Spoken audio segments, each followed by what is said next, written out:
Hello दोस्तों, तो आज हम मैकेनिकल प्रॉपर्टीज ऑफ फ्लूइड्स को आगे प्रोसीड करते हुए हमारे पास टॉपिक है force on side walls of a random shape vessels.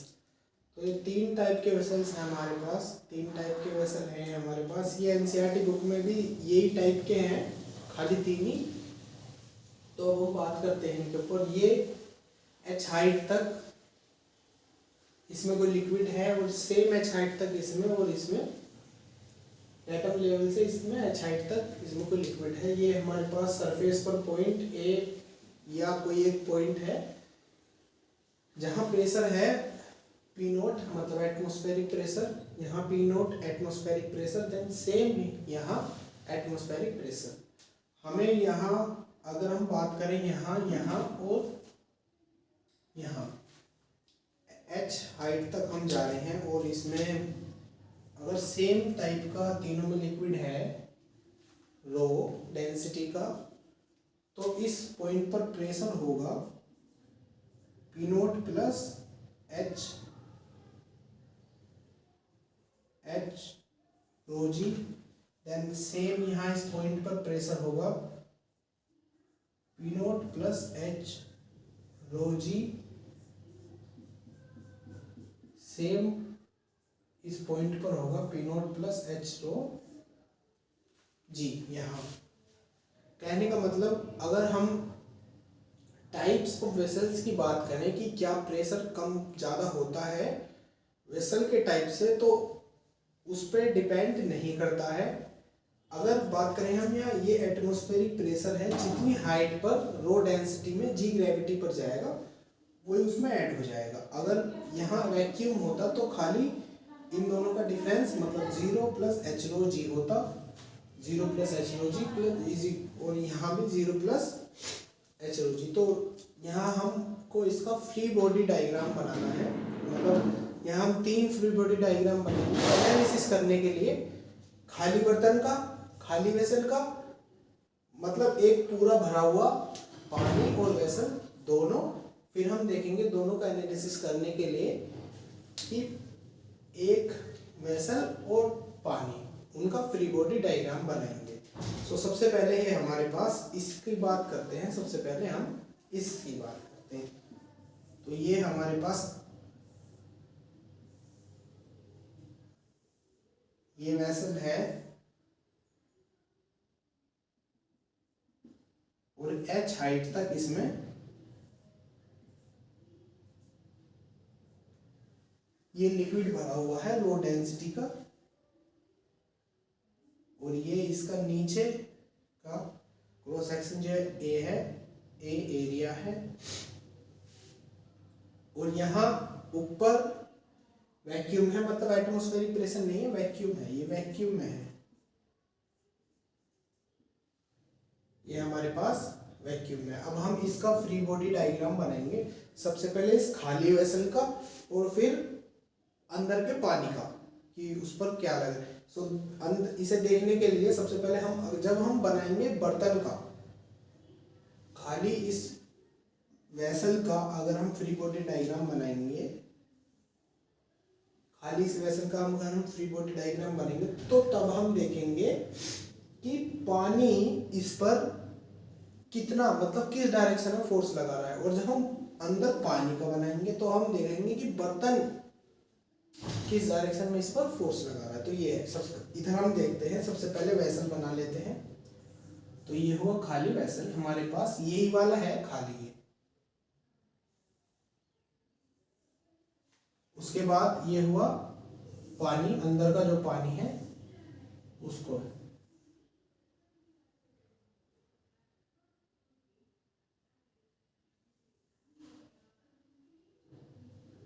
तो ये हुआ हमारे पास पानी।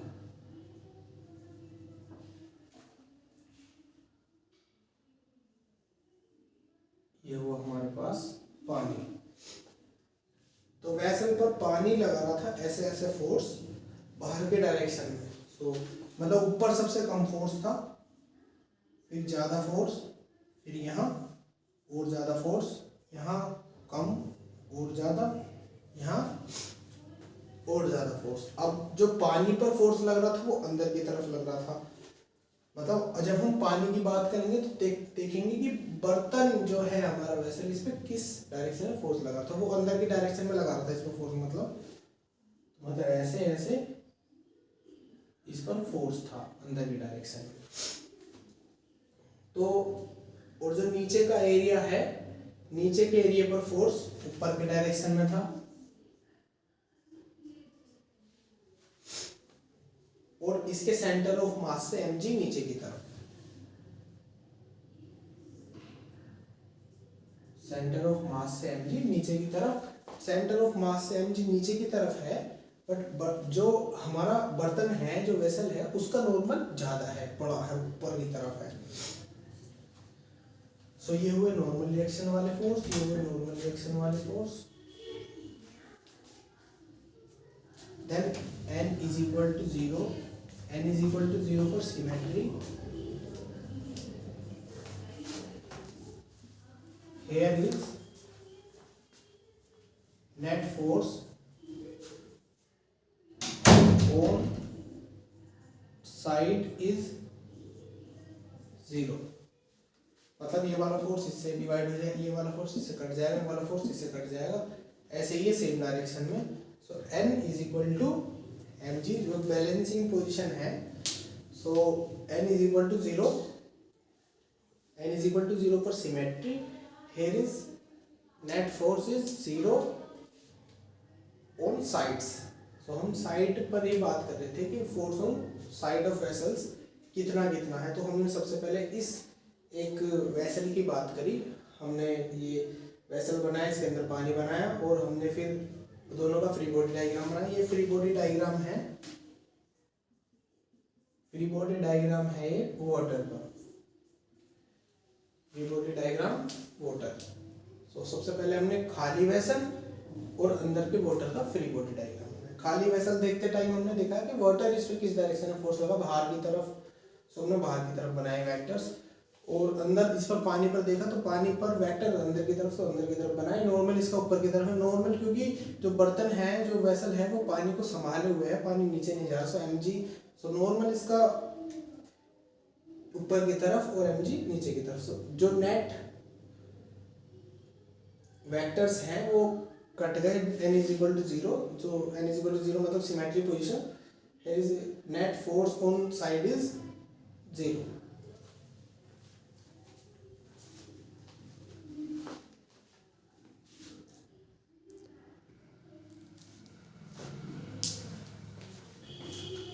इसके बाद है हमारे पास ये वाला प्रेशर, थोड़ा अलग सा शेप में हो गया, बट यहाँ एटमॉस्फेरिक प्रेशर था, यहाँ एटमॉस्फेरिक प्रेशर नहीं है, यहाँ वैक्यूम है। इसको वैक्यूम में एनालिसिस कर रहे हैं हम। सबसे पहले इसको बना लेते हैं, इसके बर्तन को बना लिया, ये बना लिया। इसके बाद इसके अंदर के जो वाटर है उसको अलग अलग कर लेते हैं, और उसका शेप कुछ होगा ऐसा,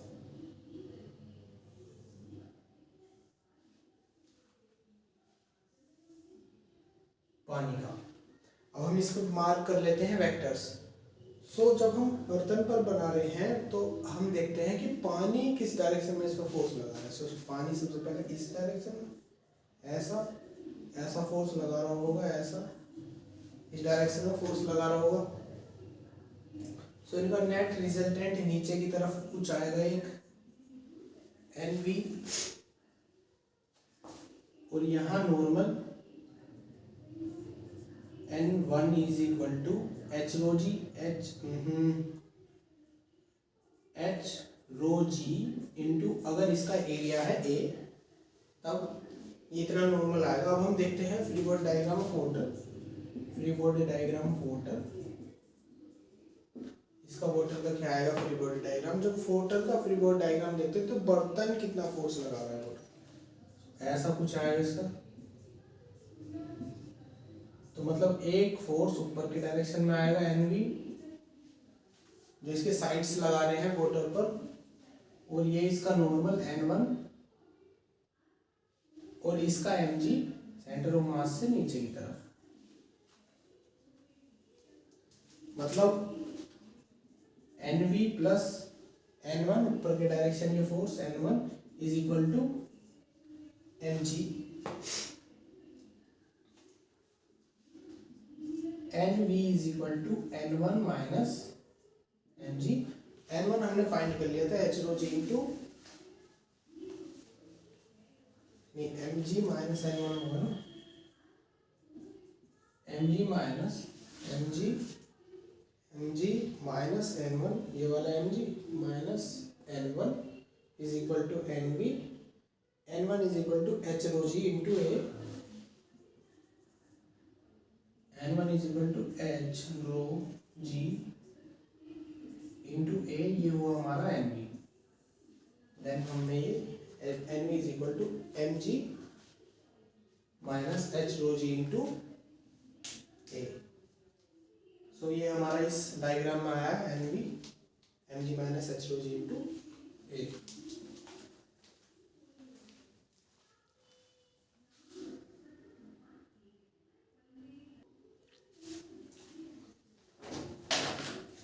इसके बाद हम बात करते हैं इस वाले वेसल की,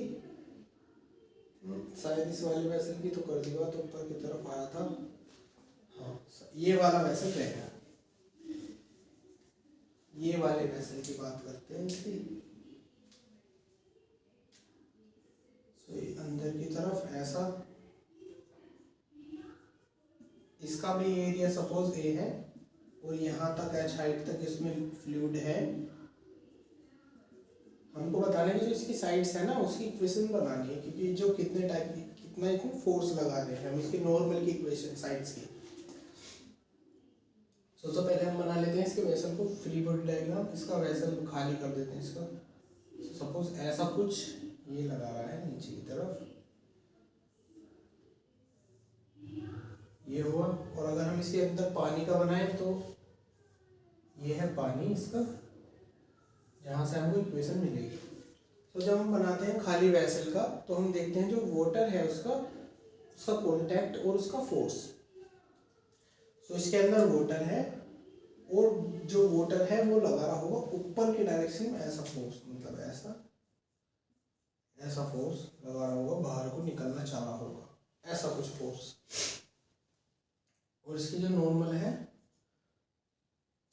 N1 is equal to H rho G into A, और ऊपर के डायरेक्शन में सारे फोर्स, तो इनका रिजल्टेंट ऐसा आएगा, मतलब N we. So N V यहाँ रिजल्टेंट आएगा। और जब हम बात करेंगे खाली वाटर की तो हम देखेंगे उस पर जो वेसल है किस डायरेक्शन में फोर्स लगा, तो अंदर की तरफ लगा रहा है, तो मतलब अंदर की तरफ। और ये हुआ हमारा N1, N is equal to, और ये हुआ हमारा mg, इसका mg। सो हमारे पास NV plus N is equal to mg। अब इसकी जो वैल्यू है वो NV इज इक्वल टू, नहीं N1 प्लस ये NV और ये N1 और ये mg।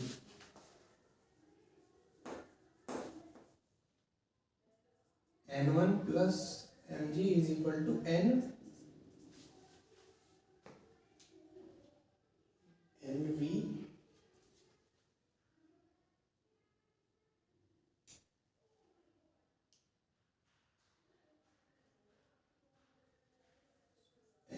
Is equal to H rho G A minus mg। मतलब नीचे की डायरेक्शन में आएगा ना इसका फोर्स, ऐसे NV is equal to mg, NV plus mg is equal to NV। ये वाले फोर्स का रिजल्टेंट वेक्टर नीचे की तरफ आएगा, मैं इसका समझ रहा था। सो ये इसका NV है। So NV plus mg is equal to ये वाला नॉर्मल,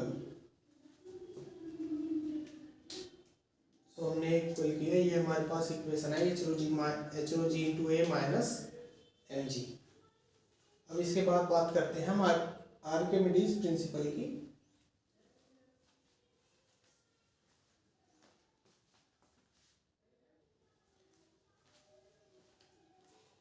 इसके बाद है हमारे पास आर्किमिडीज प्रिंसिपल।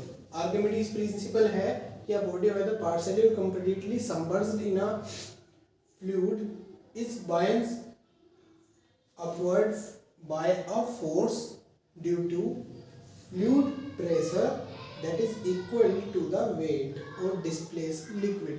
इसका मतलब ये है कि सपोज हमारे पास ये फ्लूइड है और हम एक बॉडी लेकर आए या ये जो आधा जो है इसमें डूबा हुआ है, तो इसमें लिखा है कि जो अगर एक बॉडी पार्शली और कंप्लीटली सबमर्ज्ड है इन अ फ्लूइड, तो उसके ऊपर जो है एक बायंस फोर्स लगता है जिसको हम बोलते हैं एफ बी, जिसके वजह से जो हमारी बॉडी है कुछ हल्की हो जाती है, हल्की। और जो जितना भाग इसमें है लिक्विड में, ये जो है जितना भाग इसने हटाया है,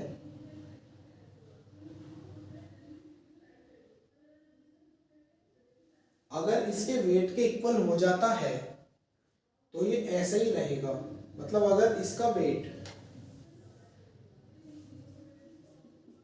F B equal to W हो जाता है, जहां जाकर इसका वेट ये दोनों कंडीशन फुलफिल हो जाएंगी कि F B equal to W, W मतलब वेट इसका, और ये रेस्ट पर आ जाएगा। फिर जब ये कंडीशन होगी तो ये रेस्ट पर आ जाएगा, डब्ल्यू इसका नीचे की तरफ। बायंसी फोर्स की जो वैल्यू होती है F B is equal to होती है V into rho into G, V rho G. जो वी है यहाँ वो है submerge volume, submerged in liquid. ये है डेंसिटी ऑफ, रो है डेंसिटी ऑफ फ्लूइड,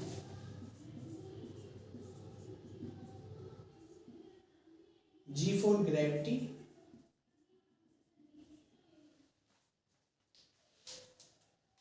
तो हम इसको ऐसा समझ सकते हैं कि अगर हमारे पास कोई जार है भरा हुआ पानी से, इसकी सपोज ये यहाँ एक रियल जार है पानी से भरा हुआ, और एक तरफ इसमें हमने ये मार्कर रखा तो ये नीचे नहीं गया। अगर हम इसको खाली रखते तो ये नीचे जाता, मतलब इसके वेट की वजह से ये नीचे जाता। तो इसका मतलब हम समझते हैं कि जो पानी है, जो फ्लूइड है, इस पर एक ऊपर की डायरेक्शन में फोर्स लगाता है, ऊपर की डायरेक्शन में फोर्स लगाता है जो इसको बैलेंस करता है। तो उस फोर्स को बैलेंस फोर्स कहते हैं। ऊपर की डायरेक्शन में होता है, लिक्विड ऊपर की तरफ एक थ्रस्ट लगाता है। अगर इसका वॉल्यूम जितना पानी में सबमर्ज्ड पार्ट है इस पूरे भाग के इक्वल हो जाता है, या इसका डिस्प्लेस्ड, अगर सपोज ये इतना डूबा हुआ है और इसने वॉल्यूम जो है डिस्प्लेस्ड किया, इसका इस पत्थर का वजन जो है, सपोज करो इस पत्थर का वजन है 0.3 kg, 0.3 kg, और जब हमने पानी में डाला तो इसके वॉल्यूम ने जो है 0.3 kg वाटर जो है डिस्प्लेस्ड कर दिया।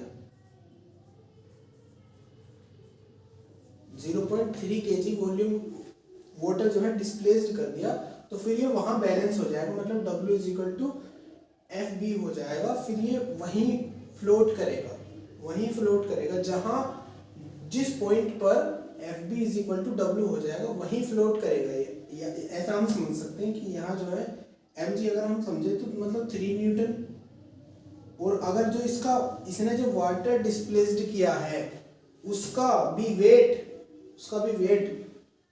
अगर इसके वॉल्यूम ने जो हटाया है पानी उसका वेट हो गया 3 न्यूटन, तो ये वहीं फ्लोट करेगा। अगर सपोज ये थोड़ा अंदर होता ऐसे कि इसको पूरा जाना पड़ गया अंदर की तरफ यहाँ, और तब पानी हटा है और तब इसमें से पानी निकला, उसका वेट हमने मेजर किया, उसका वेट निकला 0.3 kg, तो इसका भी वेट होगा 0.3 kg का, और ये यहीं फ्लोट कर रहा है, यहीं रेस्ट में है ये। FB is equal to W हो गया, इसका मतलब ये दोनों इक्वल हो गए। इसका 0.3 kg था और इसने पानी हटा दिया 0.3 kg, तो वहीं हो जाएगा, ये जो है फ्लोट करेगा वहीं उस पॉइंट पर, ये रेस्ट में आ जाएगा। जैसे सपोज यहाँ इसका वेट था 0.4 kg,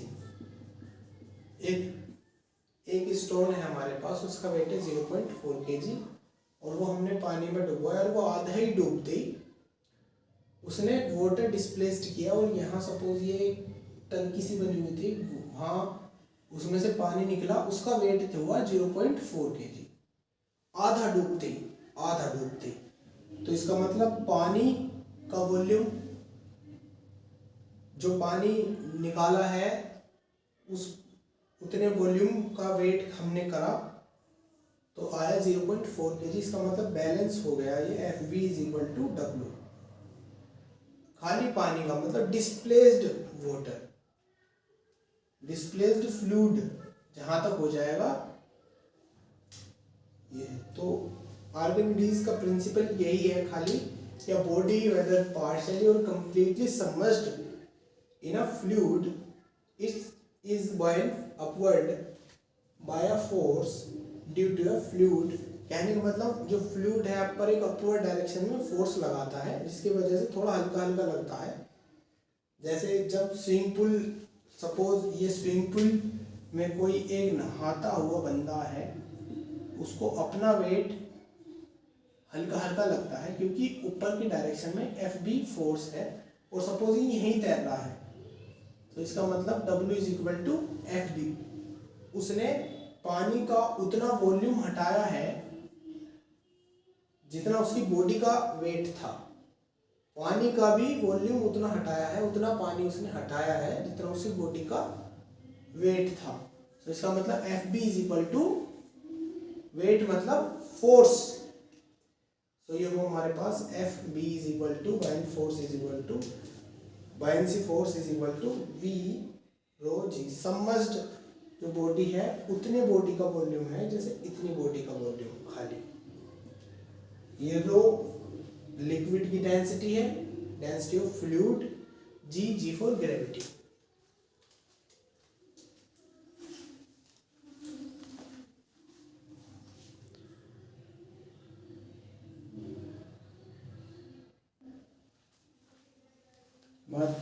अगर हम इसकी बात करें तो इसको बोलते हैं हम बायन फोर्स, जो ऊपर की डायरेक्शन में लगता है। सपोज ये है और ये इतना वाटर में है, और यहाँ इस पॉइंट पर FB और W इक्वल हुए, so FB is equal to V row G।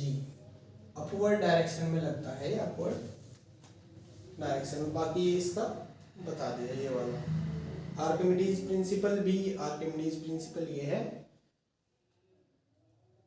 कि कोई भी ऑब्जेक्ट पानी में डुबोया जाता है, मतलब पानी में है, अगर उसने उतना ही पानी हटा दिया, उतना ही पानी का वॉल्यूम हटा दिया जितना उसका खुद का वेट है, तो वही रेस्ट पर आएगा।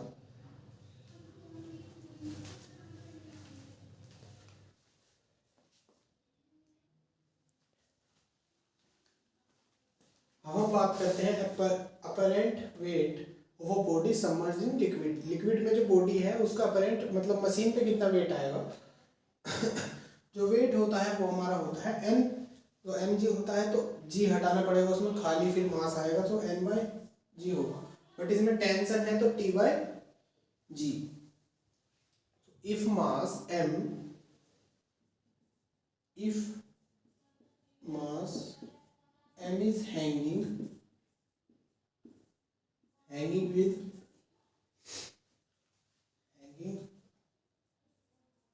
through a string, balance reading जो आएगी हमारी वो आएगी टी बाई जी। हम टी बाई जी हमको निकालना है, वो इसमें रीडिंग आएगी यहाँ।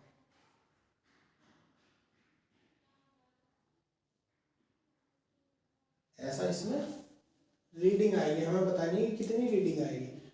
सो सबसे पहले हम इसको ड्रॉ करते हैं टेंशन और बॉयंसी फोर्स। सो टेंशन ऊपर की तरफ और इसका बॉयंसी फोर्स भी ऊपर की तरफ। इसका एम जी नीचे की तरफ, मतलब इतना बड़ा नहीं होगा, एम जी नीचे की तरफ। सो बॉयंसी फोर्स और tension is equal to M G. Buoyancy force होता है F B is equal to V rho G. So V rho G T is equal to M G minus F B, M G minus V rho G. ये rho है liquid का rho, M G V जो volume होता है हमारे पास, volume है इसका submerged volume, मतलब पानी में कितना वॉल्यूम है हमारा, फ्लूइड में कितना वॉल्यूम है, और इसकी डेंसिटी है बॉडी की rho S. So rho S is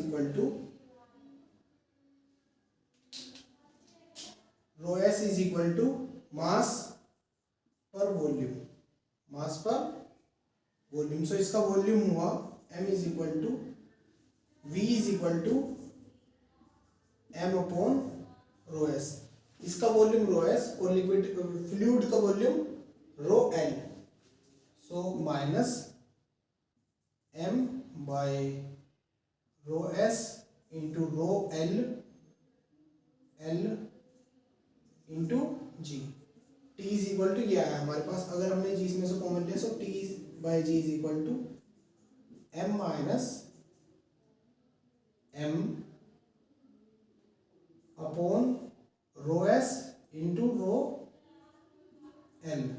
so हमारे पास ये आया टी बाई जी। रीडिंग होगी इसकी केजी में, अगर हमने एम को मान लिया so M minus one upon नहीं, rho L upon rho S. So ये हुआ हमारे पास इसकी रीडिंग, ये है रीडिंग, ये है रीडिंग जो इस मशीन में आएगी, रीडिंग इन केजी। सो इसके बाद हमारे पास एक क्वेश्चन है कि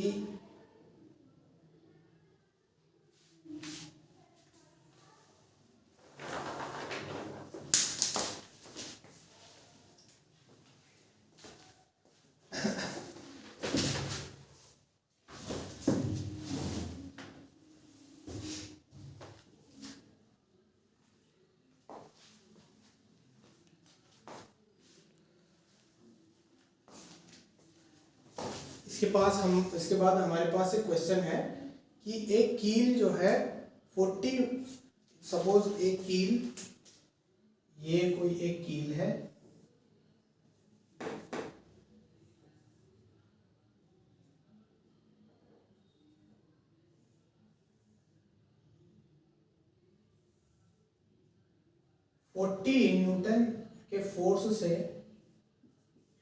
न्यूटन के फोर्स से इस दीवार में इसको गाड़ा जा रहा है, और जो इसकी टिप का जो एरिया है, इसकी टिप का जो एरिया है वो है 0.001 सेंटीमीटर स्क्वायर, 0.001 सेंटीमीटर स्क्वायर, ये है इसकी टिप का एरिया। हमें बताना है प्रेशर। तो ये एक एग्जांपल है, हमें बताना है pressure. So pressure is equal to P, हमको बताना है प्रेशर इज इक्वल टू होता है फोर्स पर एरिया, क्योंकि फोर्स न्यूटन में है और ये हमारा सेंटीमीटर स्क्वायर में, सेंटीमीटर स्क्वायर 0.01। तो अगर हमने पॉइंट हटाया तो हमको 1 इंटू 10⁻³ लिखना होगा सेंटीमीटर स्क्वायर। ये हुआ खाली ये इतना, और सेंटी हटाने के लिए 10⁻² इसका स्क्वायर करना होगा। सो 10⁻³ इंटू 10⁻⁴ मीटर स्क्वायर से ये हुआ एरिया। फोर्स 40 न्यूटन अपॉन 10⁻⁷, ये हुआ हमारा इसका area metre square. Pressure is equal to 40 multiply 10⁻⁷ newton per metre square या पास्कल, और पास्कल 40 मल्टीप्लाई 10⁻⁷, या है 4 मल्टीप्लाई 10⁸। एक जीरो अगर हम इसमें ऐड कर दें न्यूटन पर मीटर स्क्वायर और पास्कल, सो ये हुआ फोर्स इक्वल टू ना। सो अभी हमने देखा apparent weight of a body submerged in liquid, कि लिक्विड में जो बॉडी डूबी है उसका अपरेंट वेट मशीन में कितना आएगा। सो ये उसका कंसेप्ट है।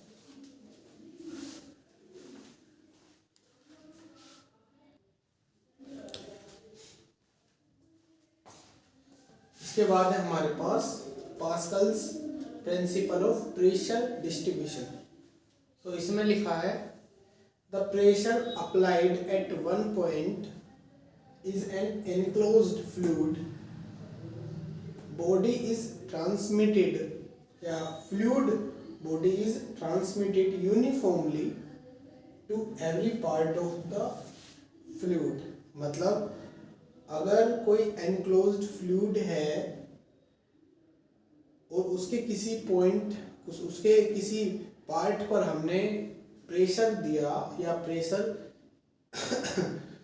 टच किया, प्रेशर दिया, तो जो हमारा प्रेशर होगा वो ट्रांसमिट होगा पूरे लिक्विड के हर एक पॉइंट पर। मतलब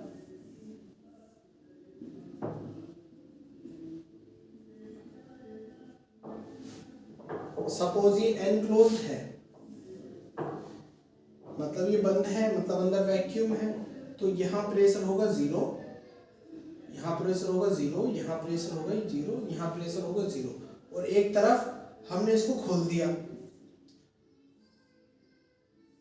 हमने इसको खोल दिया, फिर जो प्रेशर होगा वो सब जगह सेम डिस्ट्रीब्यूटेड हो जाएगा। इसका मतलब Pascal's principle of pressure distribution, Pascal principle of pressure distribution. इस पॉइंट पर होगा P एटमॉस्फेयर, इस पॉइंट पर होगा P एटमॉस्फेयर, इन सारे पॉइंट्स पर होगा P एटमॉस्फेयर। मतलब कि अगर हम किसी एक पॉइंट पर प्रेशर अप्लाई करेंगे तो वो ट्रांसमिट हो जाएगा uniformly to every part of the fluid, पूरे फ्लूइड के एवरी पार्ट पर वो ट्रांसमिट हो जाएगा। मतलब उस दौरान किसी भी पार्ट पर,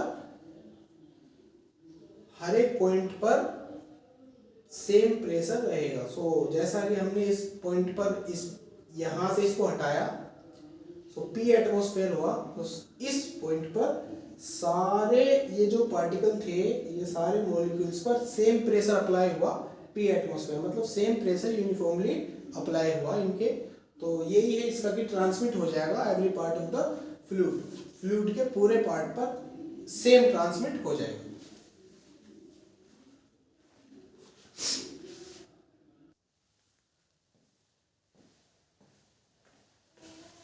इसके बाद ये हमारे पास नेक्स्ट कॉन्सेप्ट है पास्कल्स प्रिंसिपल ऑफ प्रेशर, नहीं ये तो बता दिया शायद, Pascal principle of pressure distribution. ये क्वेश्चन है हमारे पास, find pressure in depth of 10 metre in a river. मतलब एक स्विमर का क्वेश्चन है कि कोई स्विमर है और वो इस लेवल से 10 मीटर डेप्थ पर जाता है, 10 मीटर डेप्थ पर जाता है, और इस पॉइंट पर हमको बताना है रिवर में, इस पॉइंट पर हमको बताना है प्रेशर। सो प्रेशर होगा जो इसके सरफेस लेवल पर था, P एटमॉस्फेयर प्लस P मतलब H रो G। अब हम देखते हैं जो P एटमॉस्फेयर होता है, P not is equal to 1.01 multiply 10 to the power 5 pascal. P not होता है ये, या P एटमॉस्फेयर। अब हम देखते हैं 1.01 multiply 10 to the power 5 plus H मतलब 10 मीटर हाइट पर, रो मतलब डेंसिटी ऑफ वाटर, ये होती है हमारे पास 1000। सो 1 2 3 मल्टीप्लाई G फॉर ग्रेविटी मतलब 10 हमारे पास, और ये 1, ये 3 और 2 5 हुई हमारे पास 5। 1.01 multiply by 10 to the power 5 plus 10 to the power 5, 1 into 10 to the power 5। तो 10 to the power 5, 10 to the power 5 common आया तो हमारे पास 1 और 1 2 हुआ, 2.01 multiply 10 to the power 5 pascal. तो इतना प्रेशर लगेगा 10 मीटर डेप्थ पर जाने पर रिवर में। एक इसमें देखना ये होता है कि जो सरफेस का एटमॉस्फेरिक प्रेशर है वो होता है हमारे पास इस इतना 10 to the power 5, 1.0 into 10 to the power 5 pascal.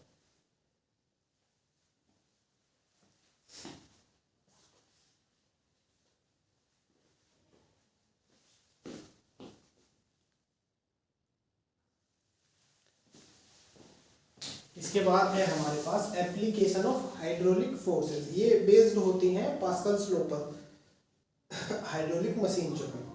इसमें होता है कि हम किसी एक पार्ट पर पिस्टन से फोर्स देंगे और हमें एम्पलीफाई फोर्स मिलेगा, ये है। So pressure is equal to force per area. इसका नाम पॉइंट 1 है, इसका नाम पॉइंट 2 है। यहाँ ये इसका एरिया, इस पिस्टन का एरिया A है, इसका एरिया A है और इसका एरिया कैपिटल A है, और हमको बताना है पॉइंट 1। हमने इससे दिया फोर्स इन, तो हमको जो एम्पलीफाई फोर्स है मतलब इस बड़े वाले पिस्टन से मिलने वाला ये फोर्स, इसकी वैल्यू हमको बतानी है। तो ये पॉइंट हुआ 1, पॉइंट हुआ 2। सबसे पहले हम देखते हैं, हाँ अब हम इस पॉइंट की बात करते हैं। इस पॉइंट पर pressure P is equal to P2, दूसरे पॉइंट पर pressure P2 is equal to force per area मतलब F इन अपॉन एरिया, ये छोटा वाला एरिया, ये वाला एरिया, फोर्स पर एरिया इस पॉइंट पर हुआ। और हमने पास्कल्स लॉ पर देखा था कि जो प्रेशर होगा वो पूरे फ्लूइड में सेम डिस्ट्रीब्यूटेड हो जाएगा। तो ये प्रेशर यहाँ,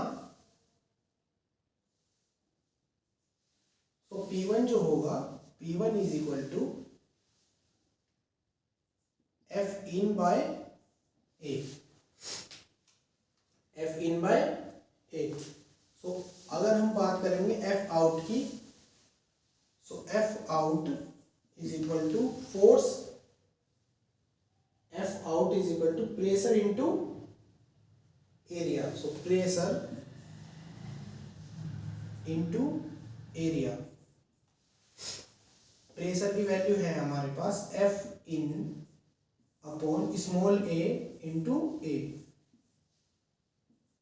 F out is equal to ये। सो ये प्रेशर जो है एम्पलीफाई हुआ, ये वाला प्रेशर एम्पलीफाई हुआ इतने एरिया से। तो जितना ये बड़ा नंबर होगा मतलब ये ज़्यादा एरिया होगा तो उससे मल्टीप्लाई होकर हमको F आउट मिलेगा, मतलब फोर्स आउट मिलेगा। तो एम्पलीफाई फैक्टर जो है दूसरा वाला एरिया है, एम्पलीफाई फैक्टर दूसरा वाला एरिया है जो हमारे पास यहाँ इस केस में एम्पलीफाई फैक्टर जो है वो दूसरा वाला एरिया है, दूसरा वाला एरिया है हमारे पास। तो इस पिस्टन पर जो हमने एफ इन लगाया वो इधर ट्रांसफर हुआ और एम्पलीफाई हुआ इस एरिया से, सेम प्रेशर इधर आ गया और एम्पलीफाई हो गया ए से, और उतना ही हमको आउटपुट मिल गया।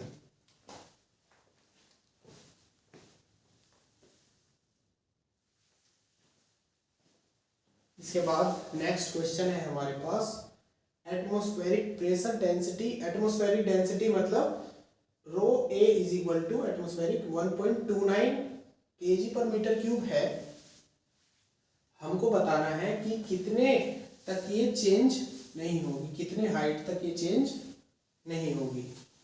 मतलब P atmosphere is equal to, atmosphere की डेंसिटी है H रो जी, कितने तक ये चेंज नहीं होगी, मतलब H रो मतलब 1.29 मल्टीप्लाई 10 या 9.8, P atmosphere 1.01 multiply 10 to the power 5, H is equal to 1.01 multiply 10 to the power 5 upon 1.29 multiply 9.8। So इतने तक की डेंसिटी लगभग सेम रहेगी। तो ये आएगा अप्रोक्स 7.9 मतलब 7.9 मीटर, 7 के करीब, 7.928 मीटर के करीब। और हम इसको जब डिवाइड करेंगे 1000 से तो ये आएगा 8 किलोमीटर। 8 से थोड़ा कम आएगा बट हम इसको कंसिडर कर रहे हैं 8।